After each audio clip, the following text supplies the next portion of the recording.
Previously on BushWar. Die woord communis, dit was die absolute anti-Christ ensovoorts. Maar dit is wat my geïnspireer het en gemotiveer het om te veg vir my land, jy weet. Ek het altyd vir myself gesê, ek sal vir my land veg. Ek sal vir my land veg. Maak nie saak wie in bewind was nie. Behalwe as daar kommunisme bewind was. As daar kommunisme bewind was ek dan het ek 'n vryheidsvegter geword.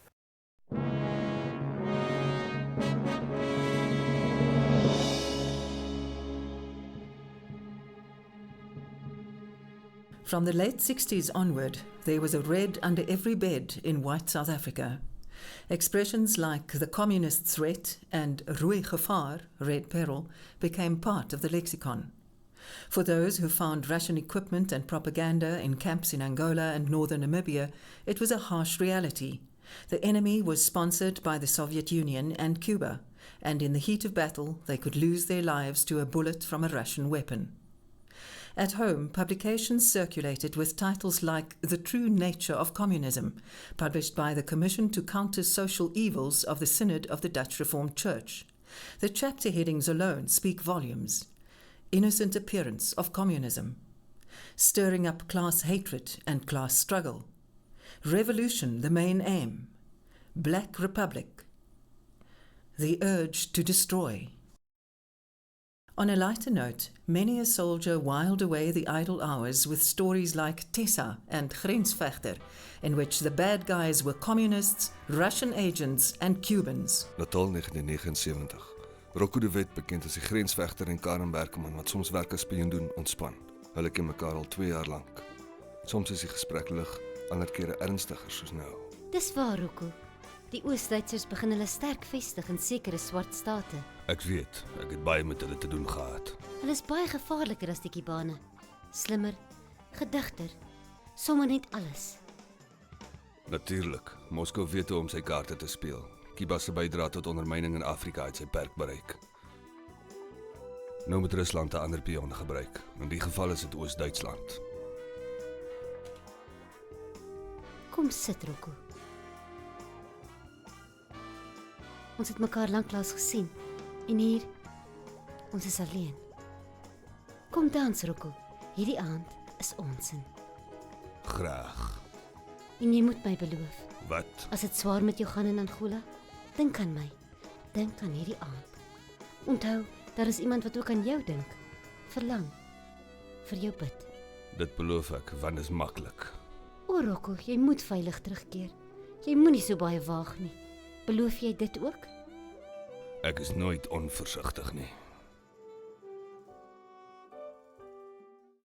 Old South Africa would have been stunned to know that their enemies were enjoying these anti-communist sentiments just as much. 20 years later, the Namibian Minister of Defence, Charles Namolo, remembers it with a chuckle. Books or comics which were in shops, we were buying them also, reading and discussing like other youngsters in the country, whether you are white or black. Later zwart, or what is it? Later and zwart. Cake, the cake, the zwarte admiral. We were reading all these comics also. And about your love letters. And Africans also, we were Africans. We loved the language to a certain extent, especially myself. I loved it only when I write love letters. My liefling, my dear bar, and so forth. When we were writing love letters to our girlfriends, it's all in Afrikaans. We wouldn't write the love letters in English. No, we didn't like them. The wording, maybe only one sentence and then into Afrikaans. You see, it was very sweet. It's a sweet love language, I can say. But we came to hate the language because of their attitudes towards us. We said, if it's their language and they don't like us, then we hate it. Hatred was born, which would fester for many years on both sides. South Africans saw SWAPO as puppets of communism. Ons sal in Suider-Afrika, in Suid-Afrika en in Suid-Afrika, ons moet staan en sterk maak om teen hierdie gedigte vyand van ons, naamlik die kommuniste, van al die Russiese ekspansionisme te veg. En ons moes dit keer. En dit sal ek vir die troepie op die grens verduidelik het. Hoe belangrik dit was om dit te keer. Dit het ons gedoen. Die USSR is uiteindelik verslaan. En het ekonomies ineengestort in 3 groot gebiede. Die eerste gebied was die Midde-Ooste, die tweede gebied was Afghanistan en die derde gebied was Suidelike Afrika. En in Suidelike Afrika het ons die rol gespeel om hom uit te mergel. As ons dit nie gedoen het nie, was werklike demokrasie nie in Suider-Afrika nie. Dan het ons hier gesit met 'n klomp kommunistiese satellietstate. 75 years earlier, a completely different relationship existed. In 1900, Russian soldiers came to fight with the Boers against the British oppressor. The Bolsky family's great-grandfather was one of those soldiers. The story of the family as an architect started from great-grandfather. He was born in 1874 and became a first architect in the family. He's very popular in Russia. Every architect in our country maybe knew that my grandfather was in Transvaal. When he was 26 years old, he joined the Russian troops and went in South Africa to fight on the side of Boers against English troops. He spent about 1 year in South Africa, and through this, the word of Boers and the word of South Africa was something like miracle in our family. This is an article about Англо-Бурская война и воспоминания русского волонтера. Так. The war with English and Boers and remembers of the Russian volunteer. He was in the security team around Kruger, and when Kruger was leaving the country, they were discussing with Kruger the problems of the end of the war, and everybody understood that the war is, they lost the war. In total, 225 Russian volunteers came to South Africa to support the Boers, some as soldiers, others as medical personnel. Back home, there was huge support for what they did. Everybody knew that he wasn't a war in South Africa. Everybody started to sing this song about Transvaal, Transvaal. Transvaal, Transvaal, страна родная. Это вот a very popular song. And мама, купи мне пушку, барабан, я поеду к бурам бить англичан. So in English it will say like, mother bought me a gun and a rifle, and I shall go and I shall join Boers to beat English.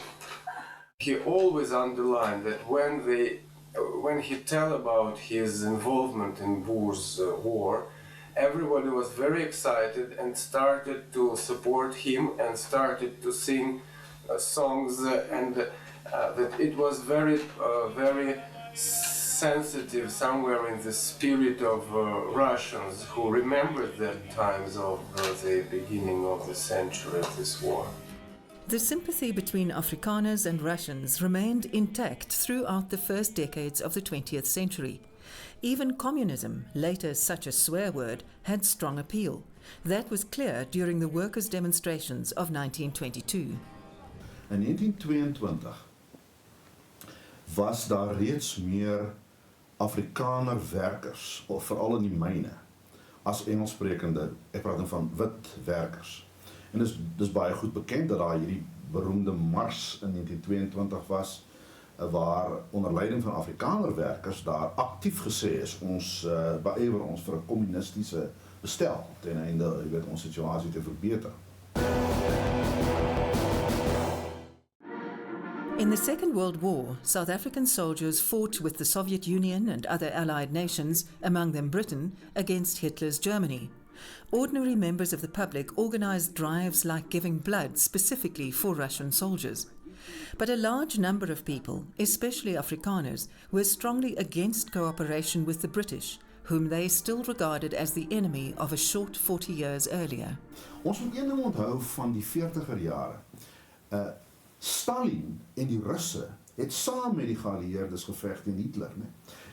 En daar was onder Afrikaners 'n geweldige groot simpatie gewees met Hitler, omdat hy 'n vyand was van die Engelse. Dit was daai standpunt van my enemy's enemy is my friend. Verder is interessant dat in 1950 is die wet op die onderdrukking van kommunisme ook aanvaar. So wat gebeur het is dat daar is 'n duidelike alliansie aangegaan tussen Afrikaner nasionalisme, Christendom en kapitalisme. Meanwhile, black South African politicians had been making contact with Moscow over many years. In 1927, the president of the ANC visited the city. Over the following decades, hundreds of ANC cadres were trained in the Soviet Union. Namibian liberation movements followed the same pattern. As the war on the subcontinent intensified, that support increased. A period of time during which the Soviets took every advantage to deploy their forces and to project their power, both land power and air power, and to some extent naval power, into the developing world, the third world. This was the struggle within the framework of the global split of the world, the contraposition between the military blocs. Africa was a collision center, the Middle East was a collision center, Asia, Cambodia, same thing. Центральная Америка.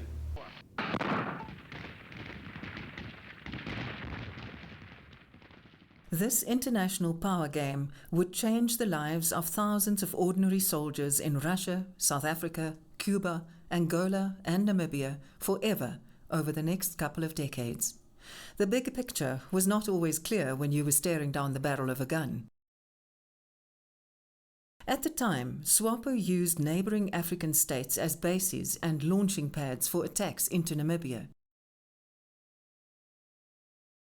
In the Angolan cauldron, 3 other guerrilla movements were fighting it out. The Soviet Union supported SWAPO as well as the MPLA in Angola.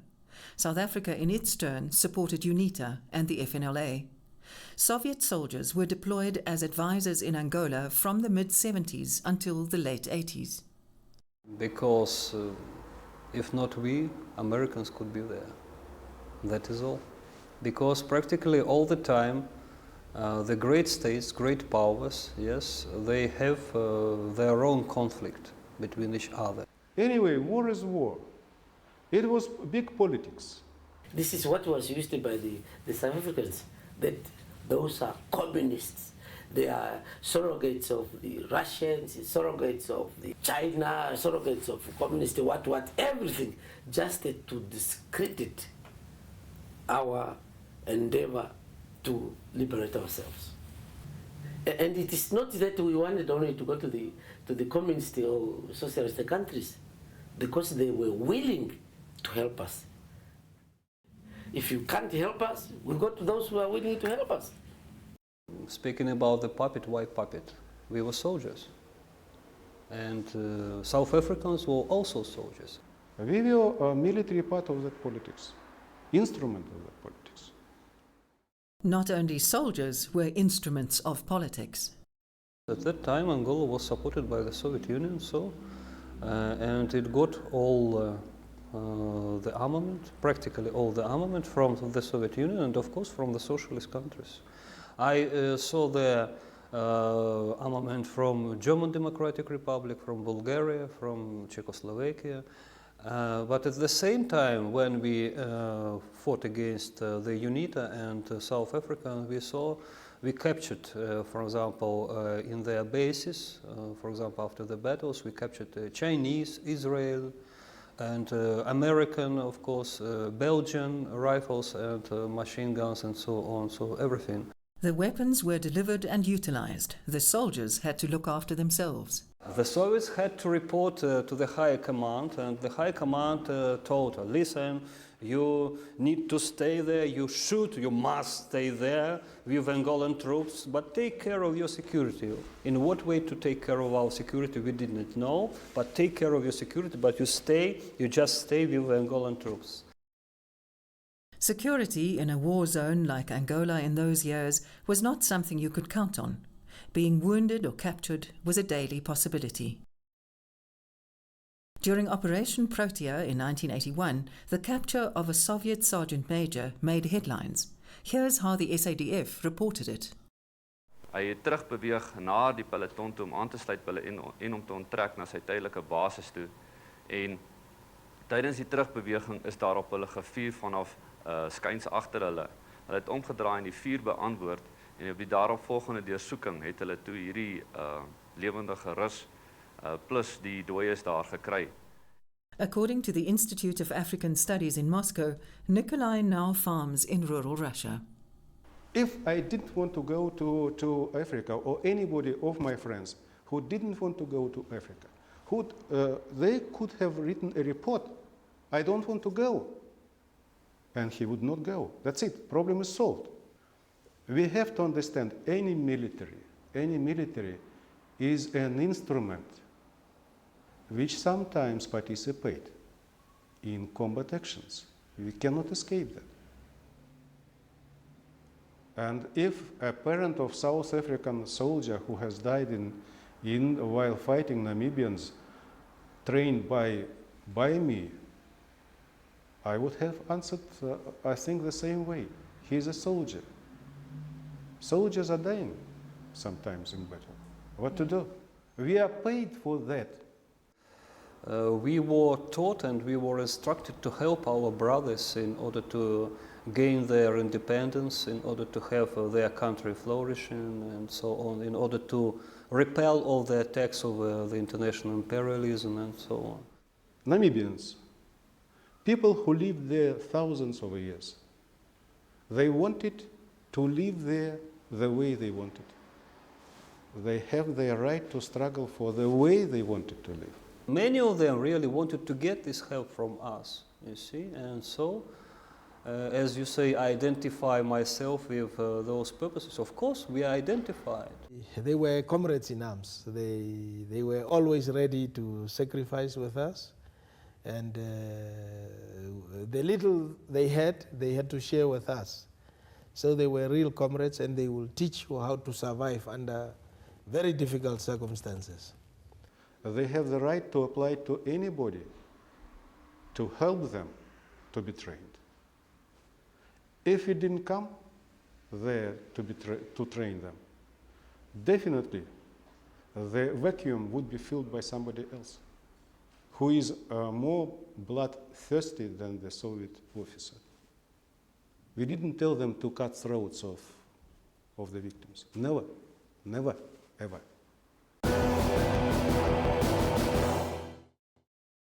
It was not always easy for the Russian advisors to adapt to what they found in the field in Angola.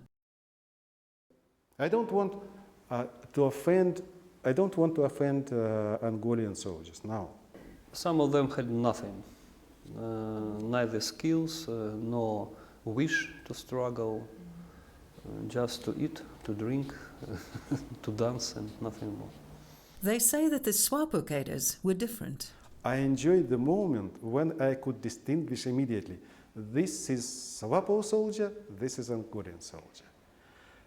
A SWAPO soldier, when he was walking through the streets of Lubango, maybe in old uniform, maybe, but it is always nicely washed. It is always pressed. Their shoes are polished, if not by that polisher, standard polisher, at least by the fat of meat he is eating, but it is polished. When Angolan soldiers sometimes would have one boot broken and never repaired, uniform is not pressed. But how did they experience South African soldiers? South African troops were very well organized, were very well trained. Very well professional, you see. They were the real professional troops, and they knew what for they were fighting, you see. And of course, they got a very good salary. The war did not occupy every waking moment. They also have other memories. Best memory? I told you, a very good nature, very beautiful nature of Angola. Well, of course, you do not remember bad things, you remember only good things. I remember a lot of good things, you see. And I had a very good possibility to see everything with my own eyes, you see, and to touch with my own hands, and to swim in African rivers, and to swim in the Atlantic Ocean, and to cross the country in the vehicle, you see, and to fly all the country. But they were very clear on what they were fighting for. So I do remember those times with biggest pleasure, and the fact that I estimate that they are now in Namibia. Well, I hope that a piece of my invention is also there. I also help them to be there in a democratic society, and I also envy the way Namibians managed to reconcile the country. Unfortunately, here in the Soviet Union, we were remembering who was on the white guy side, on the Red Army side, till now. Basic differences sometimes made more of an impression than ideology. To say the truth, we considered the United troops as the enemies. And the majority of Russians did not consider South Africans. Maybe because I'm not a racist, but maybe because of they were white people, you see, and we were white people. I learned a very good rule from Africa from the very beginning. If you see a white man in Africa, just from the very beginning, he is your friend. Because there were not so many whites, for example, in Angola and in Mozambique. And if you see a white man, your honor and your debt is to help him if he has some troubles. 11 years after the war, Igor Zhdarkin ran into a South African soldier in Mozambique. During the struggle, they were on opposite sides of the firing line. He asked me, "Aren't you angry?" "Why? What for?" "How can I be angry with you if you just fulfilled your part of your debt? I fulfilled my debt, and that is all." Next up on Bush War, Operation Savannah, 3,000 kilometers through the Angolan bush.